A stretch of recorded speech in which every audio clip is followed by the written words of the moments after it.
Well, it was a favorite of mine, as it was of so many people. I think I always thought was kind of appealing about it was very realistic.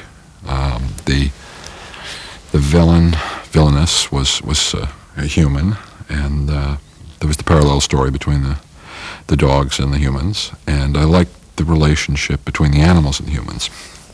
That the animals kind of, they had this parallel world, and I just felt that it was a story that could have gone either way. Years ago, Walt Disney could have made it an animated, which he did, or he could have made it a live-action picture. And since we already have an animated one, I thought it might be interesting to see that story. And it is a great classic story. To see that story done as a live-action film, expanded a little bit, doing things that we can do live that you can't do animated. And there's a certain magic to the animation, but there is also a magic to doing that story live. I've done things in the past with sort of bumbling bad guys, but to work on a genuinely evil person, a singular entity, not a team, but this great towering villain, was a lot of fun. And the animated picture never really gave you a great deal of information about her beyond her desire for fur. So I really had to create a history for this person, and an environment,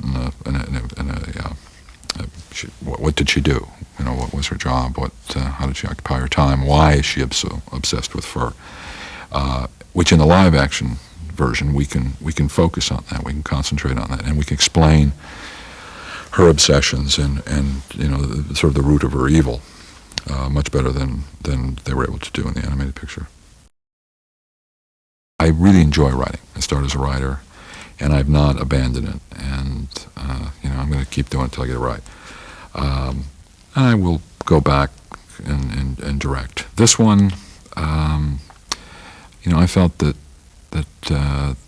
Steve would be a much better choice than myself. He has a lot more technical skill than I do. He's handled these kinds of big pictures before, and I'm smart enough to know when to step forward and when to back away, I hope.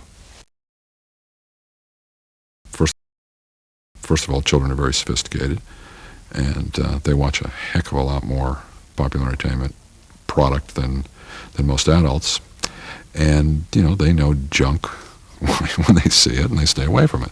And the parents, they don't want to go and have a bad time. So, you go see Lion King or any of the great Disneys, and everybody has a great time. You don't have to be 9 years old to enjoy it.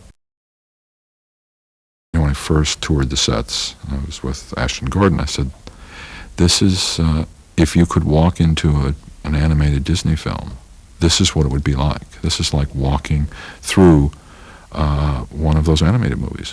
It is the absolute live equivalent of the Disney movies, which were based on certain things in the real world. So we've taken Walt's interpretation, his artist's interpretation of the real world, and we've reinterpreted that, getting back to somewhere between the reality that the animated picture was based on, and the reality that the live-action picture. We're sort of there's this triangle of the real world, the animated world, and our world.